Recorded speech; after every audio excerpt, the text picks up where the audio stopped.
Va ora in onda Spazio Più. Buonasera a tutti dallo Spazio Più di Radio Libertà, professionisti, imprenditori uniti, chi vi parla vostro sparacazzate preferito, rigorosamente in diretta da via Carlo Bellerio 41, oggi in sede nel bunker di via Carlo Bellerio, siamo sotto assedio della stampa, sono tutti eccitatissimi perché sembra che ci sia in corso il mitico federale della Lega. E quindi è stato un problema entrare, anche se fa figo entrare tra questa ala di giornalisti che stanno tutti là a guardarti mentre tu guidi. No, scherzo ovviamente, anzi forse è pure un po' fastidioso perché sapete benissimo qual è lo stato della stampa italiana, quindi vi lascio immaginare, e tra la stampa italiana ci siamo anche noi, il peggio del meglio, il meglio del peggio di Radio Libertà, noi dello Spazio Pio, il vostro sparacazzate, ovviamente con noi a rendere tutto questo possibile in un concorso, in questo caso, oltre all'associazione a delinquere c'è il concorso, articolo 110 del codice penale, Natalia, che no scherzo, Natalia è costretta, no? Lei di sua sponde non lo vorrebbe fare. Se ci fosse il consenso informato saremmo già tutti in carcere. Giustamente lei annuisce, meno male che l'hanno bloccato. Ok, 0292947222, ripeto 0292947222. Per intervenire in diretta oggi, martedì 3 febbraio 2026, chi l'avrebbe mai detto che saremmo arrivati al 2026? Mi ricordo ancora le prime trasmissioni fatte qua quando si chiamava Radio Padania Libera nel 2014, pensate un po', le prime, sono passati 12 anni e sono ancora vivo, non l'avrei mai detto, ragazzi. Finora ho superato tutte le mie più rosee aspettative. E insomma siamo ancora qua. Già, come direbbe il mitico Vasco Rossi. 340 670 9659, ripeto 340 670 9659 per i più timidosi che possono dirci la loro su WhatsApp, perché anche noi abbiamo il canale WhatsApp, è molto bello, quindi scriveteci che vi leggiamo. Se non vi leggo io, vi legge la nostra carissima Natalia. Oggi con me in radio ha deciso di donare il suo tempo in maniera più o meno volontaria. Anche io ci sto. No, oltre a Mimmo Magnetta, direttamente dal centro anziani di San Maurizio all'Ambro, 20093 Cologno Monzese, Milano. Ecco perché noi facciamo anche volontariato con gli anziani, altro che Berlusconi. Noi qua a Radio Libertà già da anni lo facciamo. Non so perché Mimmo mi ha fregato il telefono e sì, sono tutti suoi, vedi, come la nonna. Non so perché qualcuno mi ha attivato l'abbonamento ai siti porni, ma io non ho mai toccato niente, c'ho anche l'oroscopo a pagamento 6 volte al giorno, mi dicono il mio segno cosa fa. Ma mi costa... Una volta questo qua mi diceva... Mimmo, ma c'è il telefono spento, senza offesa, se te lo accendi magari... No, sì? No, forse dalla regia. Grazie regia. Spero che io ce l'ho avuto acceso, nel frattempo mi parlavo addosso da solo. Una volta questo dicevo che ero quello delle dentiere. Io? No, era un altro. Perché prima che il vostro sparacazzate giungesse qua, poi presentiamo il nostro mitico ospite, co-conduttore della serata in trasferta, c'era un certo soggetto di Genova che diceva: Pelin, lo Stato dovrebbe anche passare le dentiere con la mutua, non è che se uno perde i denti, Pelin va in giro con la cannuccia a ciusciare dappertutto, anche perché se ti fai gli spaghetti col pesto non te li puoi mangiare con la cannuccia. Questo era... Radio Padania Libera, lo Spazio Più di Radio Padania Libera, era meraviglioso. Poi non so perché sono inciampato e da 12 anni mi trovo qua a sparare cazzate. Con me a sparare cazzate da qualche anno, e che ha avuto anche una bellissima trasmissione su Radio Libertà, sì. Che era Ata Nord, era meravigliosa, un certo Castelli, dottor Marco, anche lui odiatissimo, invidiatissimo, perché come Generale Vannacci era l'unico a avere le lauree in questo palazzo. In verità sono due le persone, anche il mitico Calderoli e l'altro laureato perché faceva il dentista, e quindi ce l'hanno tutti con loro, col Vannacci, con Calderoli e con il nostro povero Marco Castelli. Infatti siamo assediati fuori, ci sta tutta una truppa di giornalisti io sono ignorante, ho fatto la terza elementare, infatti qua mi vogliono tutti bene. Marco? Ciao ragazzi, come al solito grazie per la presentazione. Oggi, come ben sapete, non sono da solo, ma ho qua un ospite gradito che è Gabriele Adinolfi. Ciao Gabriele. Graditissimo almeno da parte nostra. Anche lui over 60 abbondanti, No, io volevo dire, comunque sia possiamo fare una bella platea tutti insieme qua su chi è odiato. Comunque meno male non ci abbiamo insomma da raccontarla a nessuno a riguardo, insomma. Allora, di chi volete parlare voi disgraziati? No, io sono rimasto basito da una cosa che è successa a Torino. Io purtroppo ho vissuto a Torino 2 anni. Purtroppo io saluto tutti i torinesi, ci ho vissuto. È una città meravigliosa in centro, ma una città orrenda nella periferia. La periferia costruita da quel sistema marcio, famiglia Agnelli e Partito Comunista Italiano che governano Torino dal dopoguerra a oggi. Che hanno governato Torino. No, che governano. Ancora, no? Sì, anche con i 5 Stelle. C'è il sindaco russo del PD. Sì, mica me ne ero accorto. Sì, tra l'altro anche un sindaco con un nome terrone, né? Perché quello si chiama Lo Russo, non è un piemontese come noi, né? Come direbbero a Torino. Ma stiamo scherzando? Ecco, e invece è successo, né? Ecco. Insomma, è quello che è successo a Torino, insomma, che questo poliziotto che non doveva stare da solo comunque è stato preso a martellate, per poco lo pigliavano anche in testa. Poi c'è un consigliere di Alleanza Verdi e Sinistra. Alleanza Verdi e Sinistra ha sfilato con questa manifestazione di Askatasuna, questo centro sociale che è stato sgomberato dopo che hanno fatto quello che volevano per 30 anni, ma sono entrati nel giornale del padrone della città, in questo caso La Stampa, mettendolo a ferro a fuoco perché non gradivano alcuni articoli su quello che accadeva a Gaza. Ecco, questo è successo.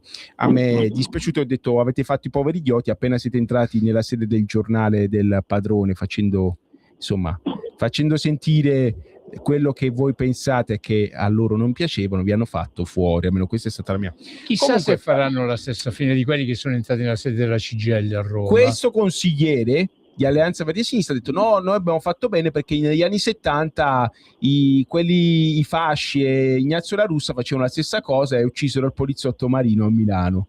Ecco, siccome so che ho Mimmo Magnetta che è un esperto di quei tempi, ma anche Marco Castelli, volevo sentire la vostra. Gabriele Di Nolfi, ecco, tanto di più, ecco. Volevo sentire la vostra, se è normale che uno nel 2026 giustifichi prendere a martellate un poliziotto, che è una cosa ben diversa, cioè è un contesto che secondo me è lontano anni luce rispetto a quello degli anni 70. Dice no, noi lo facciamo, è giusto, perché negli anni 70 a Milano, dove c'era Ignazio La Russa che guidava un corteo, hanno ucciso il poliziotto Marino. Vorrei essere io il pazzo, l'imbriaco. Mi sembra, forse non sono solo, ecco. A voi la voce, non so se vuoi iniziare tu, Mimmo, diamo la voce a chi è in trasferta da fuori. Diamo la voce a chi è in trasferta. Vai, Castelli e Adinolfi. Ma Fiore no, dai. È stato un piccolo lapsus. Allora, non parlo più. Ecco, mi avete sentito da Gabriele, ma vedete. Allora, per quello che... Ma è evidente che è inutile dire che siano cazzate, va da sé. La cosa più interessante della questione, secondo me, si staglia su una roba. Allora, Askatasuna ne abbiamo già parlato insieme diffusamente in più di un'occasione, come abbiamo parlato in più di un'occasione, tra l'altro, quando ancora conducevo il fortunato programma che ti hai ricordato in apertura, ne parlavo proprio con Gabriele e con Mimmo qualche anno fa su una questione Cospito. Okay? Sì. Che non è un'esclamazione. Cospito, aspettate, cosa stai però dicendo? Il complotto franco-massonico ha fatto saltare la linea come al solito. Compagni. Eccolo. Sì. Com'è possibile che i compagni fanno quello che tu, Federico, definiresti il chiagni e forti come linea politica? Cioè, questi riescono regolarmente a fare tutto il contrario di tutto, colte a chi di dovere, a chi fa loro comodo. Marco Fermolà, stai guidando per caso? C'è il viva voce? Sì, per forza. Ma dove? Da quale zona della Bulgaria ci stai chiamando, Marco? No, io sono qua nella milanesissima Milano. Perché la linea salta sempre? La linea salta sempre, sembra che ci stai chiamando dalla Bosnia. Mi dispiace se sembra la Bosnia, però adesso sono fermo in coda. Se volete, adesso non so se è il caso, sono in zona centrale e sono fermo in coda. Parcheggiati in mezzo alla corsia, faccio anch'io con la mia roulotte. Sì, tu puoi farlo con la tua roulotte, io resta il fatto che sono fermo in coda e magari mi muovessi, insomma. No, dicevo, com'è possibile che questi riescano regolarmente a fare il piangi e frega, o detto meglio il piagni e fotti, come vogliono, rovesciando la questione pro domo loro? Il problema è, secondo me, a monte, nel senso che al netto delle varie condanne che chiunque ha fatto, letto degli episodi di violenza, che però poco aggiungono alla questione, perché a me che l'Isline dica che condanna le violenze sul poliziotto o verso la città di Torino mi cambia poco. Il punto è com'è possibile che si verifichino costantemente e che poi costantemente nella narrazione il pericolo sia sempre quello fascista, sia sempre quello dell'estrema destra, sia sempre quello del loro rivale ideologico. Allora, qualche anno fa, sia Mimmo che Gabriele, in una trasmissione che conducevo io, mi avevano appunto spiegato come questi sistematicamente utilizzino determinate leve per fini politici. Quindi questi qua sono legittimati da un lato a fare la manifestazione, a fare gli antistato, a evocare, a mio avviso, la cosa peggiore di tutte che è successo dallo sgombero del Leoncavallo di via Vattao qua a Milano allo sgombero di Askatasuna, avevano lanciato questa sorta di slogan "sgomberate Casa Pound", no? Che per me è un discorso di, se vogliamo, etica rivoluzionaria pessima. È una cosa orrenda. Ma poi andare loro a sgomberare lo stesso. Sì, beh, certo, sì, a voglia. Okay. Si permettono di evocare la Costituzione e la legalità quando hanno bisogno e poi a martellare i poliziotti quando gli pare a loro. Il punto è che non è che ci sia questo grande contraltare mediatico a riguardo, cioè quando sento i grandi opinionisti, grandi o esponenti politici che dicono no, ma i veri fascisti sono loro, secondo me è un problema proprio di narrazione, un problema mediatico, un problema di costruzione del linguaggio politico, che secondo me è sbagliato e alla lunga, al netto dei deficienti che vengono magari forse arrestati, non credo, resta sempre poi lo stesso impianto che si verifica ogni volta, cioè ogni volta che i centri sociali organizzano qualcosa, che sia per la Palestina, che sia per loro, che sia per questo, che sia per quell'altro, possono fare il bello e il cattivo tempo e poi alla fine della fiera nessuno va mai a cercare i responsabili politici della questione. Vorrei ricordare che hanno occupato esponenti della sinistra parlamentare un'aula della Camera per impedire un convegno sulla remigrazione e nessuno mi sembra che abbia detto nulla. Poi, detto ciò, dobbiamo precisare che grazie a questa trovata l'iniziativa la legge su iniziativa popolare ha già sforato il minimo, no? Quindi ha avuto più pubblicità che altro. Però resta il fatto che tra Askatasuna e altre manifestazioni i compagni riescono sempre a fare quello che tu, Federico, definiresti schiagni e fotti. Ora su questo vorrei più che altro una chiosa di Gabriele, che è anche più pacato e più preciso di me. Però io ho 3 considerazioni da fare. La prima è che questi giocano agli anni 70, ma veramente giocano. Cioè stiamo parlando con loro e giocano a volte anche agli anni 30, sono fissati con Matteotti, l'avvento del fascismo, gli anni 70, cioè questi qui rimettono in scena un passato di cui non hanno alcuna idea e siamo sul piano della nevrosi a volte, quindi sono un fenomeno psichiatrico per cominciare. Questo è il primo elemento che credo che sia il più importante rispetto agli elementi politici. Poi ce ne sono altre 2 di considerazioni da fare che vanno insieme. È vero che i compagni sono chiagni e fotti, ma non sempre. Cioè, voglio dire, le Brigate Rosse questo non l'hanno mai fatto.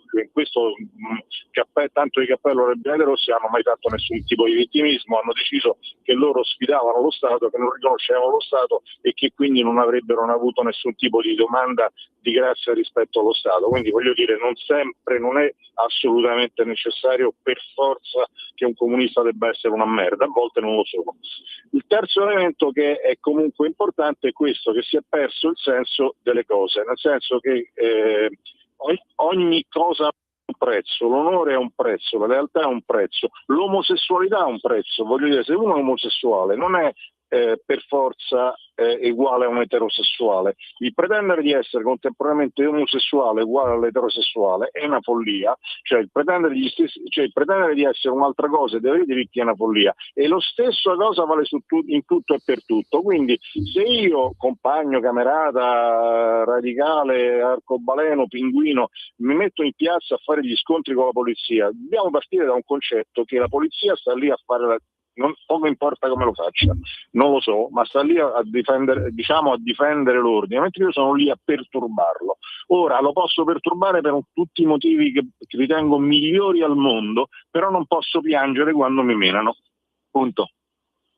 Beh, quello è un discorso di dignità, Gabriele. Cioè, uno per dire, io se quando ero piccolo rimanevo coinvolto in una rissa, se tornavo a casa con un occhio nero, mio padre mi faceva il secondo. La mamma mi dice: mi raccomando a te, se esci fuori, ti picchi con qualcuno, non tornare a casa piangendo, perché sennò ti do il resto. Però è un discorso proprio di cultura, di epoca, di storia. Ora viviamo veramente in un altro mondo e le cose sono parecchio capovolte. La cosa che sconvolge è che questi invece così facevano all'epoca e così continuano oggi. Io mi ricordo che le brigate... tutti, per esempio gli autonomi non facevano così, le brigate rosse non facevano così, lo stesso PC non faceva così. Diciamo che dipende dalla corrente, ma Gabriele dipendeva dalla corrente, perché se quella di Pietrosecchia è il modo, quella di Amendola, quella di certo. Come io sento sempre parlare del servizio ordine del PC, che aveva un servizio d'ordine che era una milizia ben organizzata, preciso, perfetto, anche la CGIL ha preso un sacco di botte degli autonomi all'università, quindi attenzione, non diamo, era anche mitizzato, però va bene. No, è quello che si sente. Io in quegli anni non ero nemmeno in progetto, quindi non c'ero, quindi non posso dire. Tuttavia no, si sentono su questi giornalistoni o giornalai, perché ormai siamo... non si... Ecco, io e Mimmo siamo iscritti all'ordine, qua siamo sempre sull'espulsione, magari fosse, così almeno mi risparmio i 100 euro all'anno che gli devo dare, e ho paura che sia tra i pochi a darglieli. Chiudo la parentesi polemica. Sì, perché non tutti li danno, non tutti. C'è un tasso di evasione, infatti viene Equitalia a chiedere, cioè Agenzia delle Entrate e Riscossione, ti fanno pure la cartella esattoriale per pagare. Comunque, insomma... La cultura e la stampa è una cosa importante. Sì, molto cool. Che è un po' la cosa che contraddistingueva cioè praticamente si riconoscevano i compagni, quelli che menavano, picchiavano, lasciavano le persone per terra, e poi avevano anche la faccia di tolla di denunciarli per violenze. Quante volte è successo? Quante volte? Questo me lo ricordo. Tanto io ho preso l'abitudine in quei casi di fare sempre denunce contro ignoti. Perché io non avrei mai denunciato nessuno, così alle brutte si veniva fuori rissa e ti ritiravano tutte e due. Ok, vi diamo... Marco, vuoi aggiungere qualcosa tu, oppure vi diamo su... Allora, io avevo letto una cosa che secondo me fa riflettere, poi è da verificare perché la fonte è Repubblica, quindi quando la fonte è Repubblica, bene o male, è sempre da estrapolare e poi in caso fare le verifiche. Resta il fatto che Repubblica titola un virgolettato di Ranucci, non lo voglio attribuire io, lo attribuisco a Repubblica, secondo cui per gli scontri di sabato a Torino il governo non ha fatto abbastanza. Ora, diventa interessante una cosa, se ci fate caso, no? Questo ribaltamento di fronte di responsabilità nei confronti di chi? Dell'opinione pubblica, sul dare di fatto indirettamente al governo la colpa dei disordini. Ha fatto bene Ranucci, Marco, ha fatto bene. Scusami. Fatemi dire questa cosa, perché io ho letto stamattina che in pratica al poliziotto, quello che è stato picchiato, gli hanno fottuto il casco e lo scudo. Se lo Stato avesse dato appunto anche ai manifestanti il casco e lo scudo, questo non sarebbe accaduto. Sì, ci mancherebbe, ma per l'amor del cielo. Vabbè, il poliziotto non doveva stare da solo, questo è poco ma sicuro, ma mi sembra, cioè, Marco... Ma come è stato da solo? Cioè, per anch'io adesso, onestamente, io non ho seguito in diretta la vicenda sui vari siti che fanno informazione. Qualcuno lì della polizia ha fatto cazzate. No, ma è una manovra probabilmente mal riuscita, cose che possono capitare, per l'amor del cielo. Non voglio accusare nessuno della ragione dell'isolamento del poliziotto. A me quello che fa incazzare di più la copertura politica che alcune frange di parlamentari danno a determinate persone, le quali, attenzione, sono i primi a essere usati, sfruttati, e poi quando sarà il caso verranno abbandonati e ciao bella, no? Quindi il fatto che se è vero Ranucci ha proferito quelle parole, è sempre come al solito lo stesso scudo di opinionisti che cercano di fare fronte comune, quindi andare a deresponsabilizzare il fatto dicendo sì sarà gravissimo, però il governo avrebbe dovuto attuare altre tecniche, altre strategie. Allora o si prende una decisione, questo deve essere il centrodestra al governo, che comincia a prendere una posizione univoca sul fatto che questi non sono fascisti rossi, non sono i veri fascisti, ma li chiamiamo con il nome che loro stessi rivendicano e loro stessi se ne vantano, no? In nome della loro idea fanno quello che fanno nel bene e nel male, e di bene ce n'è ben poco. Ok, questi sono antifascisti militanti. Allora bisogna avere il coraggio anche da parte delle forze politiche di chiamarli con il loro nome. Questi sono antifascisti, questo è quello che fanno, che vada a occupare l'aula regolarmente prenotata alla Camera per il progetto Remigrazione. Piaccia o non piaccia, io dico, c'è il potere del telecomando, se non ti piace non ci vai, ma se le regole del Parlamento prevedono determinati iter, tu li segui e a te deve essere garantita l'aula che hai prenotato, ok? Allo stesso modo bisogna chiamare con il medesimo modo, quindi antifascisti, quelli che spaccano le vetrine, perché chi mi occupa l'aula parlamentare è vero che fa un'azione non particolarmente violenta, però va a delegittimare il dibattito democratico, che sembra essere ormai il verbo universale. D'altro canto quelli che spaccano le vetrine, prendono a martellati i poliziotti, mettono a ferro e fuoco le città, sono sempre loro, si chiamano antifascisti. Bisogna almeno avere il coraggio di dare il loro nome, e sia chiaro che non è un'iperbole, è lo stesso nome che loro rivendicano, usano, quindi chiamiamoli come vogliono essere chiamati. Sì, anche se è persino troppo onorevole per loro, perché c'è persino un antifascismo che ha combattuto e che ha pagato e che comunque fa schifo per quanto mi riguarda, ma che ha un minimo di dignità rispetto a loro, che sono zecchi antifa, però chiamiamoli antifascisti perché mi sembra più opportuno dal punto di vista mediatico. Gli aggettivi sono appunto... Sì, no, io amo la schiettezza di Gabriele Adinolfi e di Marco Castelli, per questo che ce l'abbiamo qua in trasmissione con noi, anche perché è una radio che è molto arcobaleno, c'ha tanti colori, Radio Libertà. Non censuriamo, non mettiamo limiti a nessuno. A me mi fa specie che invece Sigfrido Ranucci e alcuni giornalisti di Repubblica di fatto ascoltano una trasmissione che a me sembra che ascolti una trasmissione che a me e Marco Castelli piace molto, La Zanzara su Radio 24, perché gli ascoltatori che chiamano di una certa frangia dicono le stesse cose. Ho sentito gente dire no, è stato lo Stato che ha fatto fare quello che volevano, è un complotto, perché siamo così, capito? Lo Stato ha complottato contro il poliziotto, ha detto spaccate tutta Torino, tanto per quello che è non se ne accorge nessuno se la spaccate o meno, tanto le Olimpiadi sono a Milano perché Cortina. poi Radio 24 La Zanzara l'ascoltano in tanti, noi avevamo tanti ascoltatori disturbatori seriali che ci chiamavano spesso e volentieri, ma invece sono spariti. Sì, noi abbiamo Mimmo fatto Caruso, dove sei? Batti un colpo abbiamo se fatto ci sei. l'epurazione, sono finiti tutti dentro i tombini, ecco, no, come succedeva in Moldavia quando c'era l'Unione Sovietica, come succedeva a Romania da Ceausescu, sì, finivano dentro i tombini. Ma scusami Fede, io ti ringrazio per i complimenti sulla schiettezza, però togliamo l'ambiente politico.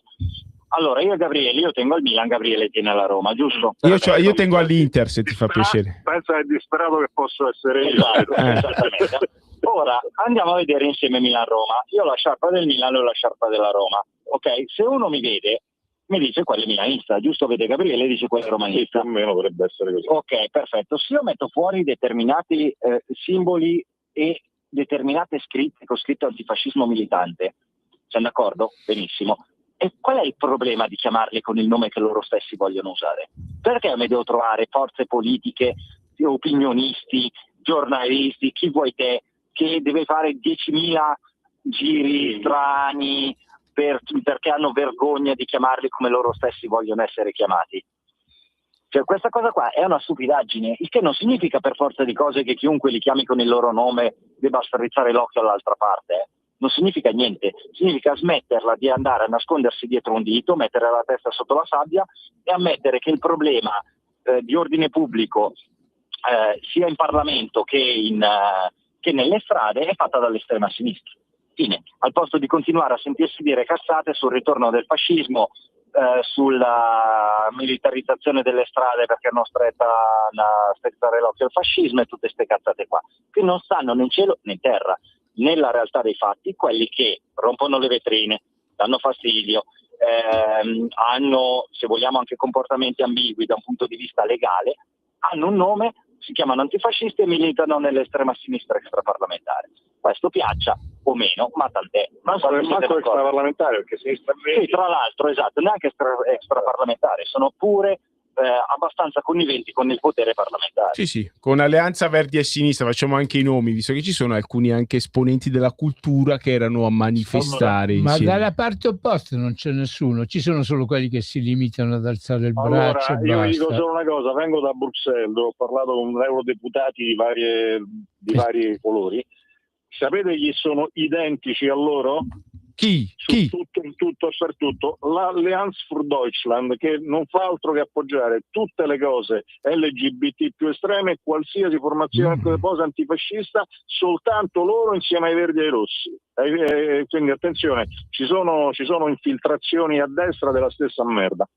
Ecco, la Germania è molto fricchettona e salutiamo gli amici tedeschi all'ascolto. Certo è che posso dire che io a Torino ci ho vissuto 2 anni per fare tutta una serie di certi lavori e ho avuto modo di conoscere questi esponenti dell'area narcoide, notava, eccetera, eccetera. E posso dire che questi ragazzi, ho avuto l'onore e il piacere di conoscere, appartenevano tutte a famiglie dell'altissima borghesia, con interessi finanziari molto ampi. Quindi non lo so, io vi dico, lo sapete, a me il capitalismo non piace, non mi è mai piaciuto, penso che sia il peggiore dei sistemi economici. Perché sei sempre stato povero? Sì, sono povero, evidentemente sì. Io non ti vergogni manco un poco che sei secondo povero. Me loro hanno qualche problema a mettere il capitolo. Tu non puoi essere anticapitalista, no, però andare a dormire nella bambagia, nelle lenzuola di seta del capitalismo. Penso che forse per questo fanno fatica a autodichiararsi, a trovare una casa e dire sì, noi siamo comunisti, siamo anarchici, siamo anticapitalisti, siamo non sono manco loro quello che sono. Comunque erano persone che erano figli di ingegneri, di magistrati, di dirigenti pubblici, di dirigenti di banca, più ne ha chi ne metta, insomma. Di banchieri, sì, perché Torino è anche sede della più grande banca italiana, Intesa San Paolo, e tutta una serie di istituzioni finanziarie molto molto ricche. Questo fa capire la gente, insomma, che trova usbergo nei centri sociali e chi stava inascata su una, quindi buona parte di loro sono rampolli borghesi molto annoiati che qualcosa devono pur fare, e che appena succede qualcosa partono schiere non di angeli in questo caso come il nostro Gesù, ma schiere di avvocati che ve li sognate voi a casa, e queste persone qua alla galera non sanno manco cosa sia, manco mai la vedranno in vita loro, anche perché se succede qualcosa si chiama l'amico giudice, l'amico procuratore, l'amico questore e comunque la persona si fa uscire. Mi dispiace dirlo, ma l'Italia è un paese che funziona così, e penso che sia Mimmo, sia Gabriela Dinolfi che Marco Castelli possano confermare. Io non voglio fare il ruffiano come al solito, tuttavia siamo alla prima metà della trasmissione, dobbiamo mandare il piccolo stacco pubblicitario, poi ritorniamo qua con Radio Libertà e spero anche con Marco Castelli e Dinolfi, augurandoci che la coda sia ancora lunga, altrimenti li perdiamo. Sì. Meno male, pubblicità.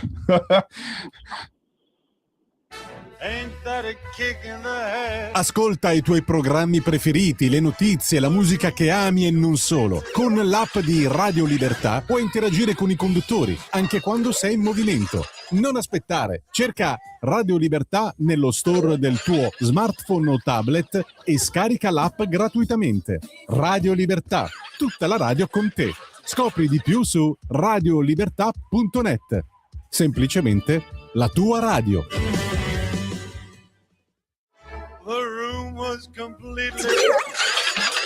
Stanco di perderti i tuoi programmi radiofonici preferiti? Vorresti la tua musica, le tue voci amate sempre con te, ovunque tu vada? Radio Libertà, l'applicazione che trasforma il tuo smartphone e tablet nella tua radio personale.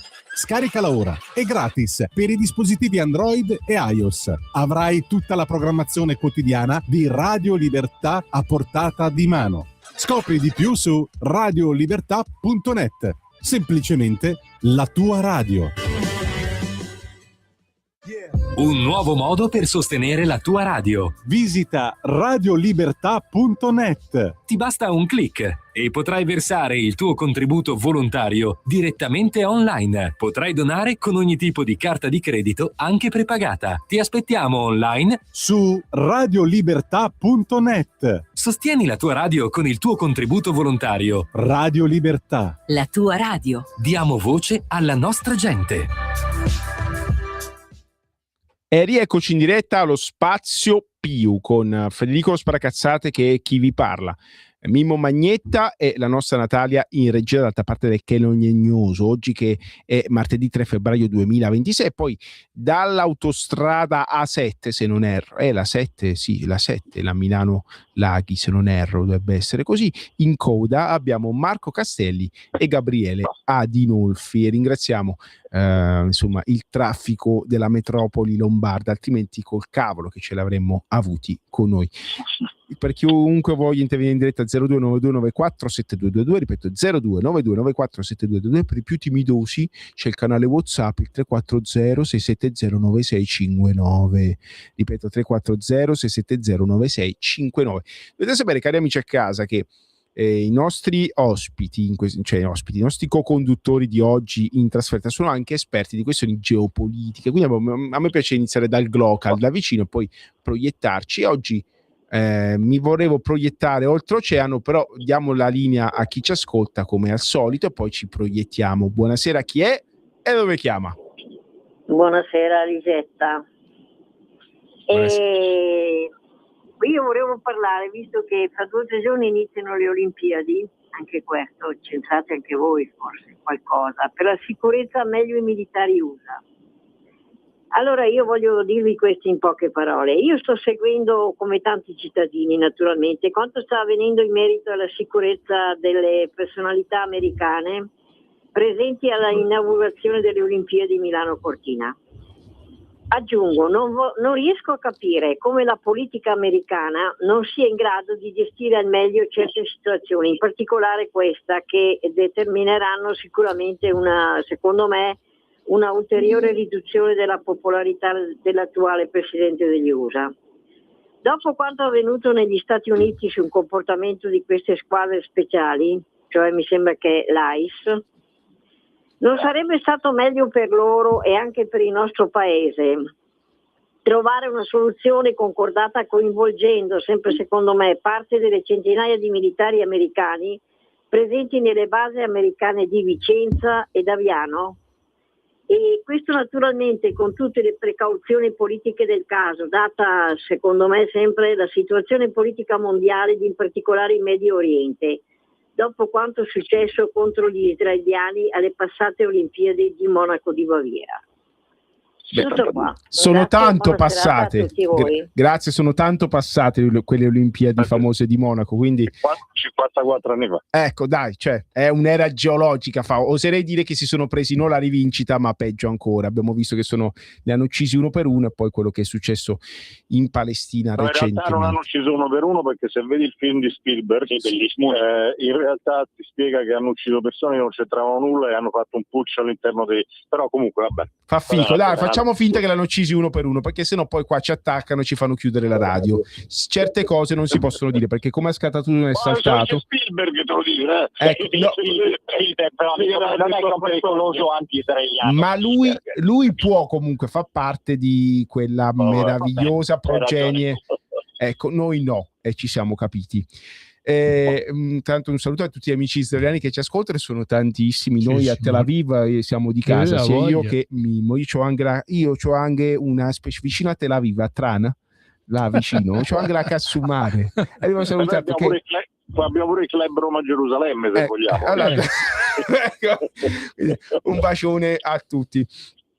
Però l'ascoltatrice manco a farla apposta, è cascata a fagiolo. Io volevo chiedervi questo: che succede negli Stati Uniti? Comunque c'è violenza, anche la frange di antifa, di manifestanti vari che attaccano queste squadre dell'ICE, che comunque sono sempre esistite, e le espulsioni in America erano sempre fatte in maniera violenta, anche con Obama e Biden, solo che non si vedevano perché quelli erano democratici. E insomma c'è una forte violenza, Trump che sembra crollare nei sondaggi. Trump perde addirittura nel suo Texas in un seggio, in un collegio dove aveva vinto con 17 punti di vantaggio, perde male. Insomma, sembra che la presidenza trumpiana stia crollando meno su se stessa, da quello che i nostri giornalisti vogliono farci intendere. E poi soprattutto Fico, leader insomma della Slovacchia, premier, perché la Slovacchia è una democrazia parlamentare, il ritorno dagli Stati Uniti, arriva e dice: ragazzi, ho visto Trump, è completamente fuori di testa. Ora io non so se è il rimasuglio del viaggio venezuelano a Caracas, di quello che è accaduto, ma lo dico a voi due che siete ben informati nei fatti. Che succede negli Stati Uniti? E il futuro di Trump è segnato. Scusa, prima di Gabriele è sicuramente molto più esperto di me, io vorrei fare soltanto un appunto tecnico. Dove si svolgono, dov'è che escono tutti gli scandali? Me lo dici, Federico? Su Repubblica? Sul Corriere? No, lascia perdere, è a Minneapolis, giusto? Sì, Minnesota. Perfetto, Minnesota. Chi è il governatore dello stato del Minnesota? Tim Walz, che è stato al centro di un gravissimo scandalo perché sembra che ha fatto sparire una trentina di miliardi di dollari in redditi alla minoranza somala che abita là, e sembra che ha fatto impallidire Conte il Movimento 5 Stelle, almeno da quando i soldi ha distribuito a pioggia. Se Tim Walz si candidasse in Italia sarebbe... Insomma, Moro si è messo a piangere. Sì, perché, ma anche alcune zone d'Italia che vivevano con reddito hanno detto: come quelli ci avete dato 30 miliardi di dollari e noi con 5 miliardi venivate pure a chiedere il voto. E hanno ragione, scusami. E qua chiudo la parentesi. Più o meno. Allora, no, più o meno. Ecco, più o meno. Poi non voglio aggiungere altro. Semplicemente la fotografia, gli scandali che sono emersi dall'ICE è in uno stato che sta attraversando un casino di corruzione epocale, ok? 30 miliardi dati alla comunità somala. Tim Walz doveva essere il numero 2 della Harris. Ora, poi che ci sia tutta una serie di questioni all'interno dell'inefficienza e delle esagerazioni nei fatti, io posso anche essere d'accordo. Sarei curioso di sapere se queste esagerazioni ai tempi di Obama non ci sono mai state, oppure se non sono mai state attenzionate dall'occhio mediatico. Questo è l'unico quadro iniziale che volevo fare, poi il resto lascio dire io voglio dire queste cose. Però prima... Sì, vai, finisci, Gabriele. No, che Trump sia tra virgolette fuori di testa non è una scoperta, lo era anche durante la campagna elettorale, come lo è stato Biden. C'è una questione proprio di che si avvicina all'arteriosclerosi, ma i presidenti della Repubblica in America sono e non sono, c'è un'intera amministrazione che funziona. In realtà il crollo dei sondaggi per Trump non dipende dall'ICE né dalla politica estera. Il crollo del sistema dei sondaggi su Trump dipende dal fatto che al momento, se non altro, gli effetti dei dazi hanno comportato un aumento dei prezzi che viene pagato pesantemente dalla classe media. In questo momento la classe media è rivoltata rispetto all'economia di Trump, non c'entra nulla quello che ci raccontano. Per quanto riguarda l'ICE, io non voglio entrare nell'argomento, non me ne frega niente, però intendo dire che non fa nulla di diverso da quello che fa la polizia americana. Poi uno dice: sono dei bastardi, sono degli schifosi, sono quella, ammazzano, hanno fatto pure delle porcherie, hanno sicuramente ammazzato, fatto un'esecuzione sommaria, hanno sparato a quella signora, ma questo lo fa anche la polizia americana, la quale però va anche ricordato una sola cosa: io penso che non possa essere considerato né filo americano né filo polizia, quindi non è un problema, però va ricordato che lì sono tutti armati, quindi il poliziotto quando c'ha a che fare con la non è come qui che fermi una persona che è disarmata, quindi è un discorso molto complesso. Ora loro lo stanno buttando, la sinistra la sta buttando particolarmente su questo aspetto, ma il calo dei consensi è determinato soltanto dal valore dei prezzi. Grazie. E qua dobbiamo dare la parola a un Sì, ovviamente ci ascoltatore chiediamo scusa all'ascoltatore, però avendo degli ospiti che parlano insomma da lontano, dobbiamo cercare di dare un senso compiuto alla trasmissione. Chiediamo scusa per l'attesa e diamo la buona serata a chi ci chiama. Buonasera, chi è e da dove ci chiama? Buonasera alla Fratelli Milano. È notorio mondialmente che quando qualcuno sta facendo qualcosa di buono, l'informazione rema contro. Abbiamo avuto tanti esempi. Come mai, ad esempio, non parlavano male di Biden? Questa è la prova provata. Avete capito? Non stava neanche in giro.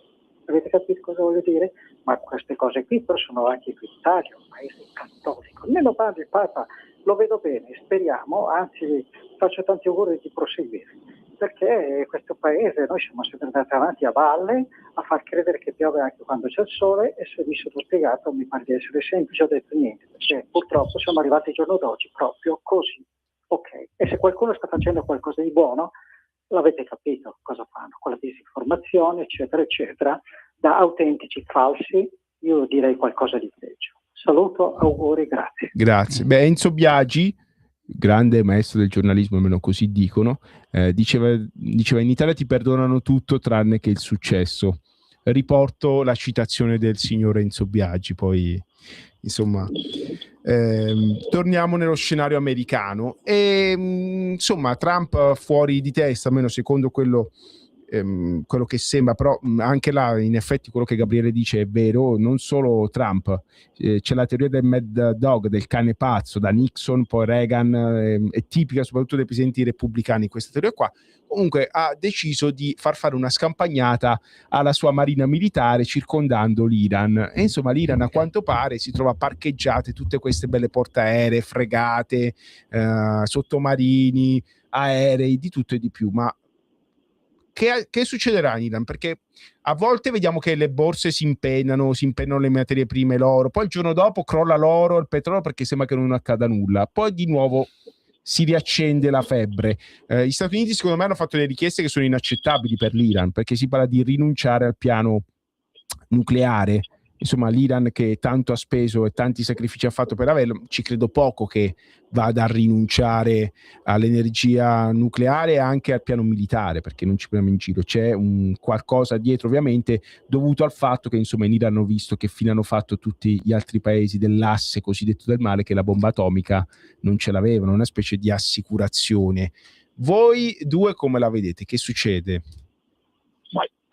Ma guarda, innanzitutto partiamo dal concetto che quello che si sta giocando adesso non è una partita di risico ma di Monopoli. Ma è così oggi, cioè tutta una questione di monopoli. A Gaza la ricostruzione, in Ucraina la ricostruzione, prendo i soldi di qua. Cioè, il concetto fondamentale in questo momento è quello.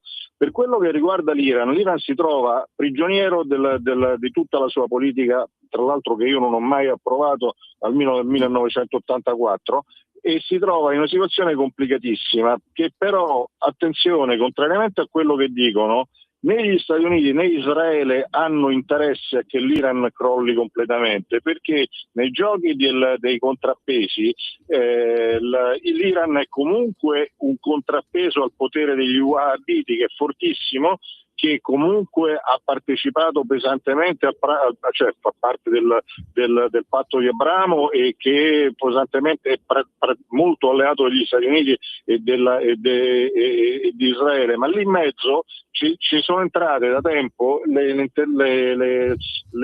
influenze cinesi sia in Iran che in Arabia Saudita che negli Emirati Arabi. Di conseguenza probabilmente conviene una situazione di stallo a tutti quanti. Questo però non c'entra nulla con la situazione interna, perché ovviamente internamente, dove immagino che l'Iran sia spaccato pesantemente in due, non penso che ci siano tutti quanti pro governo o contro il governo, ma pesantemente spaccato in due, ci sono molti che non ne possono più di questo regime teocratico e che a mio avviso fa anche abbastanza schifo per quello che mi riguarda.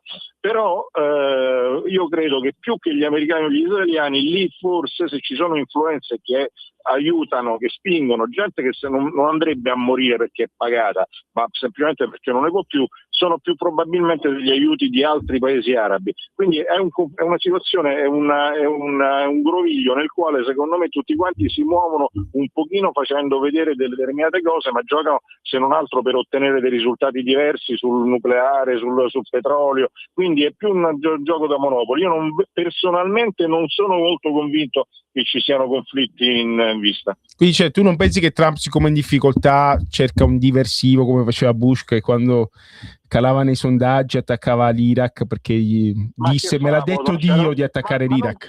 No, ma un momento. Riporto, scusa se riporto la citazione che dicono che Trump è pazzo, però ricordo che abbiamo avuto George W. Bush osannato dai media quando andava a esportare la democrazia in Afghanistan e in Iraq, che disse io ho attaccato l'Iraq perché me l'ha detto Dio. Andate a vedere. Però lascia perdere queste stanate. No,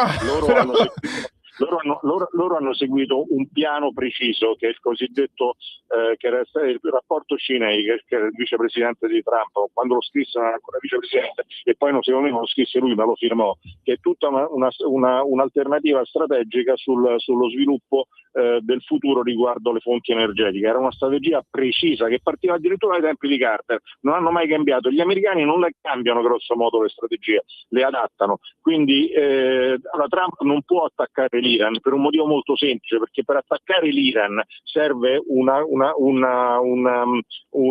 dichiarazione di guerra in cui deve avere la maggioranza al Congresso, che non ha, perché anche se la maggioranza è repubblicana non sta con lui e non certo per la guerra.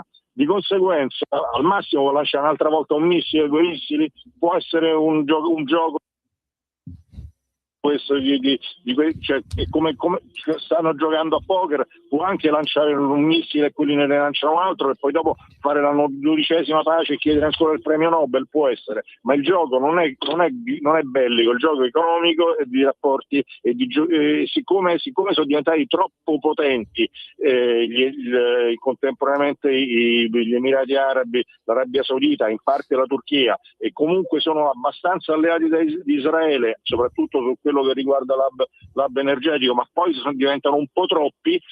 Il fatto di aver rintuzzato l'Iran, che è servito parecchio prima a distruggere le cause della società nazionale, di aver rintuzzato l'Iran è un discorso, il fatto di volerlo rovesciare o distruggere o ridimensionare totalmente secondo me non è interesse né di Washington né di Tel Aviv. Poi sbaglierò, ma così credo.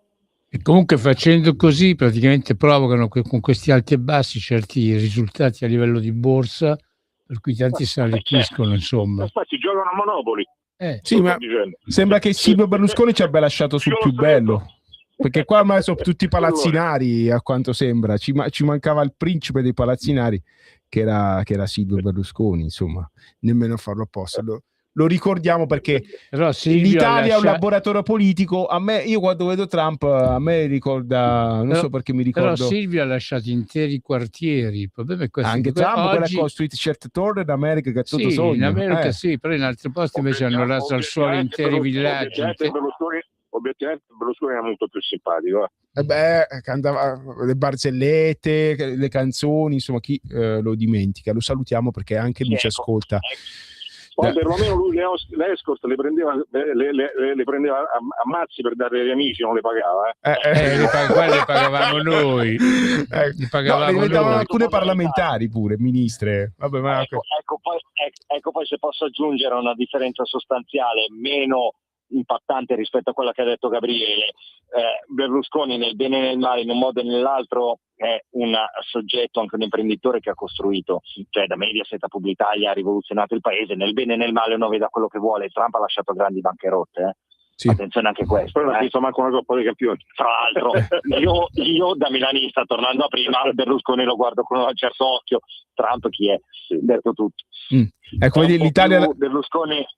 L'Italia è il laboratorio politico, no? Che dicono no, è l'America, qua c'è già stato tutto, là stanno solamente vivendo con 30 anni di ritardo quello che a noi è successo nel 94. Io la vedo così, mi dispiace cari americani, ma secondo me è così. E poi arriviamo a casa nostra, visto che andiamo digradando verso la chiusura in maniera veloce.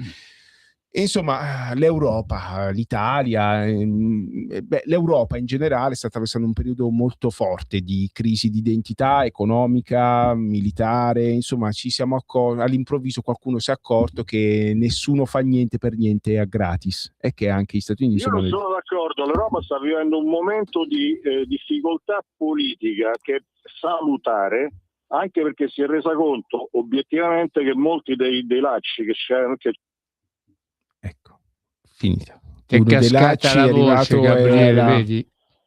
Ecco. Va superata, però dal punto di vista del rilancio industriale, dell'armamento, addirittura delle sfide energetiche, delle sfide sull'intelligenza artificiale, l'Europa ha fatto dei salti in avanti negli ultimi 2 o 3 anni da paura. Secondo me l'Europa sostanziale, non l'Europa formale, non è mai stata così bene da mai. Vabbè, però un pelino in ritardo rispetto ai suoi principali competitor, purtroppo lo è. Certo, E la ovvio. È un pelino tanto, purtroppo. Perché i competitor sono colossi che hanno vinto una guerra e che hanno imposto, o comunque sia, e che hanno imposto una realtà. Tu stai crescendo, cioè tu sei come per dire la Germania dopo Napoleone, cioè tu non è che sei partito alla pari. Quindi secondo me la situazione, il vero problema dell'Europa, che non è solo il problema dell'Europa, è di tutto il mondo ricco, tra virgolette, è la demografia. Bravo, tra l'altro.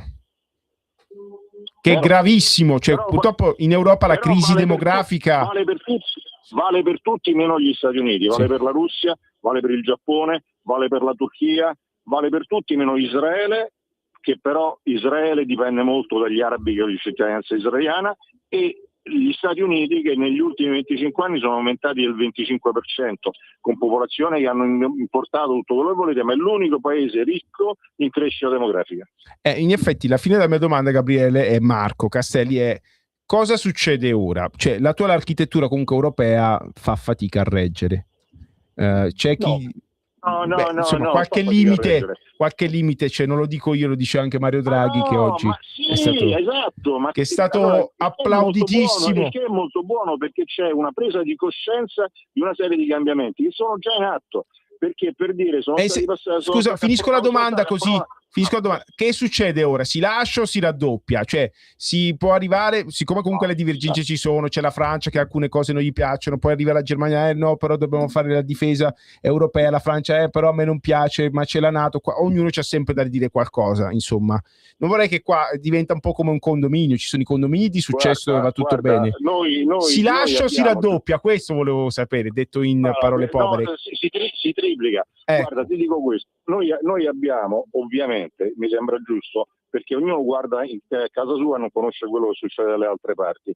Questo cioè tutti i grandi stati continentali e federali, che sia la Cina o che siano gli Stati Uniti, sono nella stessa condizione dell'Europa, perché se tu vedi le grandi centrali o i grandi stati o le grandi regioni della Cina o degli Stati Uniti, sono in competizione fra loro molto più di quanto lo siano gli stati europei. Quello che manca in Europa è la soluzione politica di tutto ciò, che si può ottenere soltanto superando questi limiti democratici e federali che stanno nell'Unione Europea. Quindi l'Unione Europea stessa sta scavalcando se stessa con una serie di accordi intergovernamentali. Poco importa quanto siano idioti, tipo i volontari, che è una sputtanata, ma comunque l'importante è la tendenza. Oppure alcuni accordi che sono stati fatti anche sull'immigrazione, vengono fatti intergovernamentali a fianco del discorso dell'Unione Europea, lo stanno scavalcando. L'Unione Europea verrà obbligata a superare una serie dei suoi lacci e a trasformarsi in qualcosa di diverso. Ma questo non significa che si spezzerà, perché è impossibile. E questo lo scopriremo, Gabriele, questo lo scopriremo alla prossima trasmissione. Dobbiamo chiudere, perché sennò qua ci tagliano la linea adesso. E non solo la linea, anche qualcos'altro. Prima di chiudere, io vorrei ricordare la campagna iniziata da me e Federico, adesso so che c'è anche Gabriele con noi, Magnetta al Quirinale. Questo deve essere il nostro grande slogan per tutti gli ascoltatori della radio. Magnetta al Quirinale. Ma io non ho ucciso nessuno quest'anno, perché mi date questa condanna? Non scherziamo. sono a me lo meglio di quelli. inviti amici a mangiare, scusami, ma c'è chi sta quasi da 14 anni là sopra, ha sistemato un po' di persone, tra cui il nipote, poi anche tu ricordarti degli amici, Mimmo. Vabbè. Quirinale. Ciao ragazzi, Grazie così, grazie a Marco Castelli e Gabriela Dinolfi per la pazienza, per aver ragionato con noi quest'oretta, e grazie al traffico e insomma e al grazie disastro. a Federico lo sparacazzate che mo va a chiudere. Vai. Sì, chiudiamo perché poi giustamente c'è chi arriva dopo che è più preparato di noi, quindi salutiamo, vi invitiamo a restare sempre qua su Radio Libertà e diamo anche un augurio di buon lavoro alla nostra Natalia. Grazie ancora, ascoltateci. Scusate, devo anche ricordare un amico, un artigiano del pane, e questo lo devo ricordare, che ha reso possibile tutto questo, il mio amico Maruk, l'artigiano il fornaio di Cologno, il fornaio di Cologno Maruk, Viale Lombardia 47 20 093 Cologno Monzese. Pane, panini, pizzette, pizze, dolci, chi ne ha più ne metta. È un vero è un genio, non è un artigiano, è molto di più. Andateci. Ciao Maruk, ciao a tutti, buona serata, restate qua su Radio Libertà. Avete ascoltato Spazio Più.